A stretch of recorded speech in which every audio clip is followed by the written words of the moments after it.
Ah, je crois qu'il était moyen. Ouais, c'est un vieux clap. Bonjour à tous les amis, bienvenue sur une nouvelle vidéo, la première donc sur la chaîne de Birdie Agency. Et ça fait plaisir. Je suis Vincent Ramonet et je suis le premier invité pour ce nouveau concept du coup que vous êtes en train de lancer. Et ça fait plaisir. Merci à tous en tout cas d'être là. N'oubliez pas de vous abonner, liker, partager, commenter. Notre chaîne et celle de Vincent qu'on mettra en description. En description ou par là, tu vois, ou par là, je sais pas. On verra encore, on sait pas. Merci en tout cas d'être là, de regarder la vidéo. Vincent, est-ce que tu peux déjà te présenter? Alors du coup, pour ceux qui me connaissent pas, alors pour ceux déjà aussi qui peuvent me connaître en tant que le stagiaire de Bastos, je m'appelle Vincent. J'ai 24 ans et en gros mon taf c'est d'être monteur vidéo, donc pour Bastos c'est beaucoup pour ça que les gens me connaissent. Et en plus de ça, bah voilà, moi j'ai une chaîne YouTube, j'ai un compte Instagram, donc voilà, je suis un peu dans le monde des réseaux, tout ça, et donc ça fait plaisir. Est-ce que tu peux nous donner ton parcours, Vincent? Alors moi j'ai un parcours un petit peu atypique parce que on peut penser que je suis un peu arrivé dans le monde de l'audiovisuel comme ça directement. En fait moi de base, quand j'ai eu mon bac, je me suis orienté vers des études de médecine. Donc j'ai fait ma première année de médecine à Madrid, à l'étranger, en Espagne, et j'ai fait 3 années de chirurgie dentaire. Putain, c'est bien. Donc un parcours un petit peu particulier. Et du coup ensuite bon j'ai vite capté que c'était pas trop ma vibe et tout ça. J'ai pas kiffé de malade l'ambiance. Donc je me suis réorienté et là je me suis dit que j'avais envie de faire de l'audiovisuel. Donc je suis allé dans une école dans le sud qui s'appelle l'IDEM, donc à Perpignan chez moi parce que je suis de Perpignan. Et en gros, voilà, j'ai fait un bachelor de 3 ans d'audiovisuel. Et pendant ce bachelor, on devait faire un stage et une alternance. Et c'est là que j'ai rencontré Bastos. Mais je pense qu'on va en parler après, de toute façon, de la rencontre et tout. Enfin, on peut même en parler maintenant parce que je pense que ça fait partie de ton parcours. C'est pas une vidéo encore une fois sur Bastos, mais en fait on a quand même tout le monde envie de savoir comment tu as rencontré Bastos. Alors comment j'ai rencontré Bastos? Ça c'est la question qu'on me pose le plus. C'est sûr. Donc comment on s'est rencontré? Bah en fait lui de base, donc ça faisait un moment qu'il faisait des vidéos sur YouTube et tout ça, qu'il bossait notamment avec un monteur. Et en gros il a commencé à sortir beaucoup plus de vidéos et du coup il avait besoin d'un monteur secondaire, un monteur en plus. Il avait mis une story sur Instagram en mode je cherche un monteur, etc. Si vous savez faire, envoyez-moi un DM, etc. Avec une lettre de motivation, enfin je sais plus ce qu'il demandait. Ah ouais, c'était carré quand même. Avec un CV, ouais, il fallait envoyer un mail et tout. Hein. Ah ouais, d'accord. Et au moment où je vois la story, ça faisait genre 20 minutes que c'était posté. Et je fais bon, en vrai, bah, je vais me chauffer, tu vois, je vais le faire. Donc je réponds à la story, je lui envoie un mail et tout avec mon CV. Alors, je vais dire la vérité. Vas-y. J'ai complètement pipé mon CV. C'est-à-dire que j'ai dit que j'avais fait plein de montages. Je sais pas. Sauf si tu vois cette vidéo. Ouais, il l'avait rassurant donc. Non, j'avais un peu pipé mon CV, genre je m'étais rajouté beaucoup de potes avec qui je bossais sur YouTube et tout, mais pour qui je montais pas forcément. Et j'avais dit que j'avais monté, notamment pour eux et tout. Et du coup il m'a dit bah écoute c'est pas compliqué, je crois qu'il avait sélectionné une vingtaine de monteurs, un truc comme ça. Et il a dit je vous envoie la même vidéo à monter et je vais prendre celle que je préfère. Voilà, tout simplement. Putain. Donc on reçoit les rushs et tout, moi direct j'étais comme un fou, je me dis ok vas-y je me mets à fond dedans et tout. Donc je commence à monter la vidéo, je lui envoie et je crois 2 jours après il me répond et il me dit écoute c'est ta vidéo que j'ai préférée. Mais non. Donc ouais, du coup là il m'a follow sur Insta, on a commencé à parler et tout machin. Et de temps en temps il m'a envoyé une petite vidéo à monter. Et ça a commencé comme ça en fait. À distance parce qu'on se connaissait pas. Donc moi j'étais dans le sud et il m'a envoyé les vidéos et je lui ai renvoyé. Et la vidéo est sortie ou pas? La vidéo est sortie. La première vidéo que j'ai montée, c'était la vidéo où il montre... Il avait fait ces tatouages là, au crâne. Et en gros, c'était la vidéo où il montre ses tatouages à ses parents. Ah ouais, ok, d'accord. Donc ça, c'était la première vidéo que j'ai montée. Putain, stylé. Et c'est comme ça que ça a commencé. Et donc là, ça fait combien de temps à peu près, vous bossez ensemble? Bah là, ça va faire 1 an et demi, 2 ans. Ouais, qu'on bosse ensemble. Et je pense que ce qui a fait que ça a vraiment matché, c'est qu'on a un peu la même vibe. Enfin, il est vraiment très chill et tout.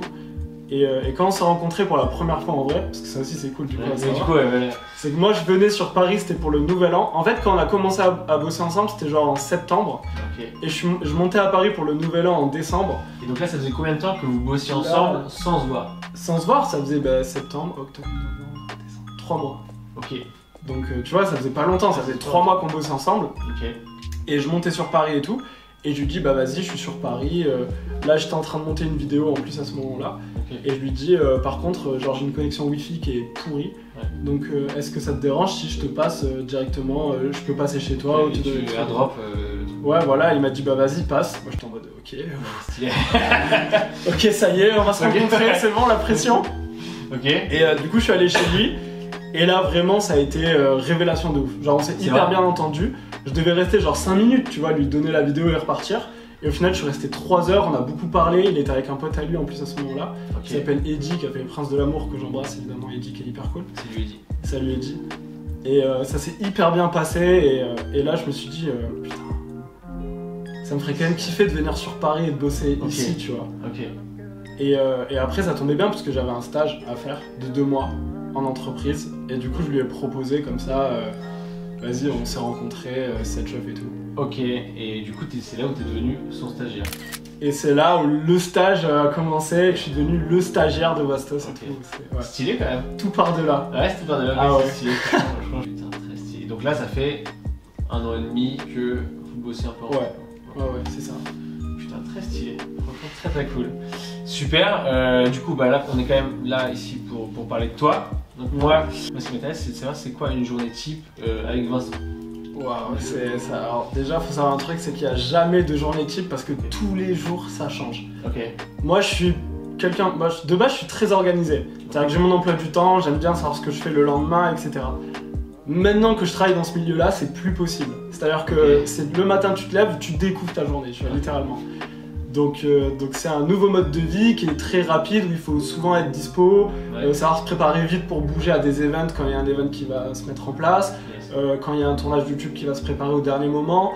Souvent, ce qui arrive beaucoup, c'est que quand on a un tournage, il se fait annuler au dernier moment aussi. Enfin, faut toujours, c'est un monde, ça bouge beaucoup. Donc la journée typique, c'est, ça va être, je me réveille, bon, pas très tôt, on va pas se mentir, je vais pas être là pour dire je me réveille à 7h, ça va. Ok. C'est un réveil 11h, hein, généralement, en toute détente. Hein. Donc non, je me réveille tard.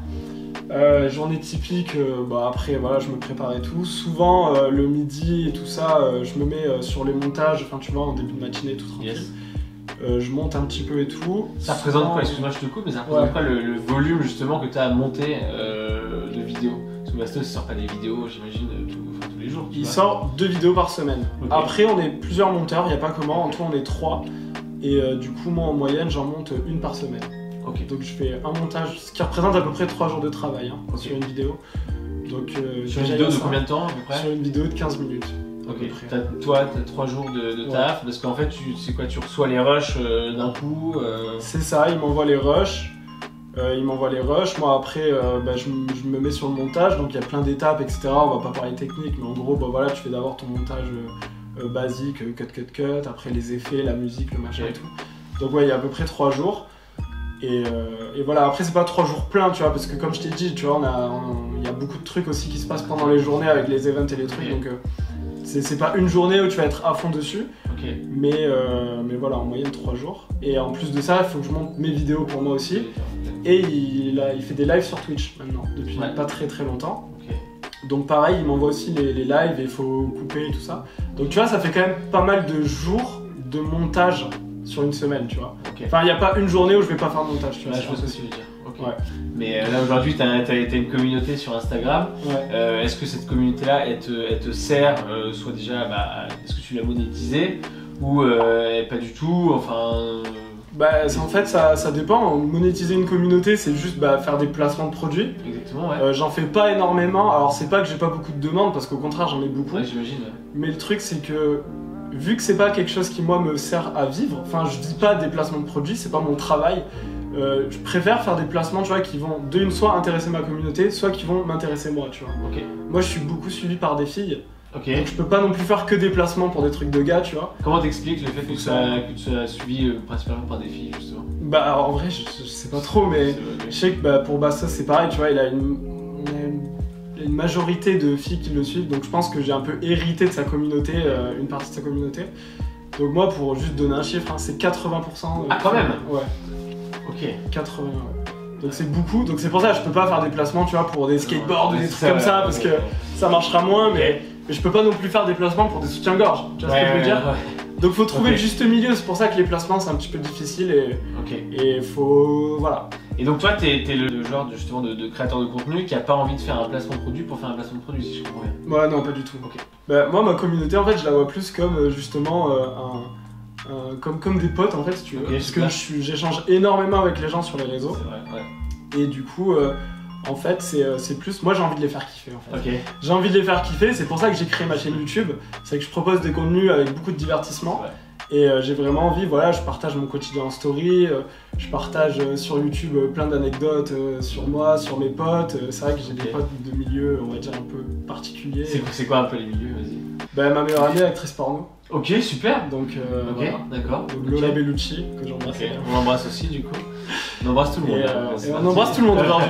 Ok. Non, voilà, et du coup, c'est vrai que ça intéresse les gens parce que c'est atypique. C'est atypique. Ok.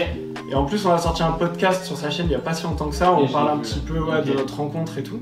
Allez le checker, on mettra en lien justement. Ouais, carrément, Lola le sent en plus. Ok. Donc voilà, il y a pas mal de choses, et puis même le quotidien et tout. Enfin, il y a beaucoup de gens qui sont curieux de savoir comment on vit quand on est dans ce milieu-là. Donc j'essaie de partager le plus possible et de les faire kiffer. Et justement, la question que je voulais te poser, on part un peu dans tous les sens, mais c'est important. Pourquoi t'es venu à Paris? Parce que en somme, t'aurais pu très bien tout faire de Perpignan. Ouais. Pourquoi tu t'es dit, tiens, je viendrais bien à Paris quoi. Pour les opportunités professionnelles. Mais clairement, c'est pour ça que je suis venu. À Perpignan, chez moi, il y a rien. Enfin, je veux dire. Si, il y a plein de choses. Perpignan. Non, j'adore Perpignan, mais je veux dire, dans l'audiovisuel, il n'y a pas grand chose, tu vois. Et comme c'est le milieu dans lequel je m'oriente, sachant que je me suis dit, tu vois, Basta, ça se passe très bien, ça peut s'arrêter à tout moment. Donc si à un moment donné ça s'arrête, qu'est-ce que je vais faire? Comment je vais trouver du travail? Donc dans ce milieu-là, je pense que le mieux c'est d'être à Paris. Comme ça, c'est un peu la roue de secours, tu vois. Il y a plein de boîtes de prod, tu vois, il y a plein de trucs à faire. Donc, moi, tu sais que tu seras pas un peu justement en galère, enfin, tu sais que tu auras c'est ça. Quoi à rebondir, quoi. Ok, d'accord, super. Maintenant, on va parler d'un truc qui, je pense, intéresse tout le monde et qui m'intéresse particulièrement parce que moi, je te suis, enfin, encore une fois, j'aime bien ton contenu. Et c'est quoi tes perspectives, tu vois? Je pense qu'aujourd'hui, là, t'es à combien d'abonnés sur Instagram? Sur Insta, je suis à 15 000. Ok, sur YouTube, t'es à combien? 16 000 et quelques. Ok, d'accord. Et aujourd'hui, c'est quoi la suite? Bah, la suite, ça va être de justement un petit peu déjà essayer d'évoluer sur ces plateformes, notamment Insta et YouTube. Pour moi, c'est les plus importantes. Pourquoi? Insta parce que c'est la proximité avec les gens qui est, je trouve, géniale. Genre tu reçois beaucoup de messages, tu réponds, tu partages en story et tout ça. Enfin, je sais pas, il y a une facilité de communiquer sur Instagram, je trouve, qui est géniale. Ouais. Et qu'il n'y a pas sur YouTube. Enfin, YouTube, c'est vraiment, tu balances ton contenu, il y a les commentaires. Mais je trouve qu'il y a moins ce côté friendly avec les gens directement, tu vois. Okay. Donc j'aime bien avoir les deux. Le côté YouTube, et en plus de ça, qui rémunère les créateurs. Okay. T'es rémunéré aujourd'hui ou pas? Ouais, je suis rémunéré, je gagne de l'argent grâce à YouTube. Et du coup, pour moi, c'est hyper important parce que bon, je peux faire kiffer les gens qui me suivent. En même temps, ça me permet de vivre dignement. Et en plus de ça, ça permet de faire monter ses stats et d'essayer d'évoluer et de me projeter dans YouTube. Ok. Donc je vais dire pour l'instant ça va être ça. On arrive bientôt à la fin, on est quasiment à la fin d'ailleurs. Est-ce que tu pourrais nous raconter une anecdote, Vincent? Une anecdote sur quoi? Je sais pas, je sens que t'es bourré d'anecdotes. Ah ouais, ta meilleure pote, machin et tout, j'ai envie de kiffer. Ouais. Raconte-moi un truc qui te vient par la tête. La première fois que je me suis fait reconnaître dans la rue, c'est marrant ça, non? Ouais, vas-y, carrément. Ça arrivait d'un coup en fait, si tu veux. Moi je viens de Perpignan, je suis monteur. T'avais un peu d'abonnés ou pas? Pas du tout, j'avais 500 abonnés, inconnu au bataillon, mes potes qui me suivent, enfin en toute détente, tu vois. Okay. Ça se passe très bien et d'un coup je commence à me retrouver sur une vidéo YouTube, 2 vidéos YouTube, 3 vidéos YouTube, des stories, des machins et hop je passe à 10 000, ok. Je me dis bon 10 000 c'est pas non plus énorme. Non mais ça va. Mais, cool, ouais, non, mais les vidéos font quand même des millions de vues et tout donc je me dis ok. Mais sur le coup ma vie elle change pas, je suis toujours chez moi, j'arrive à Paris, tout se passe bien et tout. Et la première fois que je me suis fait reconnaître, et ça c'était hallucinant, j'étais en boîte de nuit, j'étais avec une de mes potes et tout, on sort en boîte et tout ça comme ça. Et en fait ce qui se passe c'est que à un moment donné, j'étais en train de danser et tout tranquille, et je vois une meuf qui vient me voir comme ça et qui me dit excuse-moi et tout ça, genre il y a ma pote qui te kiffe de ouf et tout, elle voudrait prendre une photo avec toi. Et moi c'est la première fois que ça m'arrive donc je suis là en mode une photo ok, vas-y carrément. Et sa pote voulait pas venir, enfin genre littéralement je la sentais très stressée et tout. Et je fais non mais t'inquiète et tout, on fait la photo. Et la meuf commence à chialer devant moi. Ah ouais. Ah ouais, mais elle commence à chialer, elle commence à faire. Ah non, tu mais nous regardes en tout cas. Ah ouais, bah ouais, salut. Bon, au final, en plus, on a fait la photo, donc si elle a la photo, c'est hilarant. D'ailleurs, si tu retrouves la photo, envoie-la moi en message parce qu'elle me l'a jamais envoyée. Et celle-là, elle est folle quoi. Ouais, par contre, elle est folle cette anecdote. Très très bonne anecdote par contre. Putain, en tout cas, merci Vincent. Merci. Franchement, c'est grave kiffant. Est-ce que t'as quelque chose d'autre à rajouter ou pas? Bah, abonnez-vous à ma chaîne. Abonnez-vous effectivement à sa chaîne. Merci en tout cas, franchement c'était un plaisir. Bah, réciproque. On a parlé, je m'étais mis 2-3 questions, mais au final, tu vois, ça s'est fait un peu comme ça. Bah, c'est ça qu'on veut, l'impro. Ouais, exactement. On est impro. Exactement, et puis à bientôt sur les réseaux en tout cas. On se check pour la fin, on fait un clap en se checkant. Enfin, ok. C'était le pire clap du monde. C'est le pire clap du monde. C'est le pire clap du monde.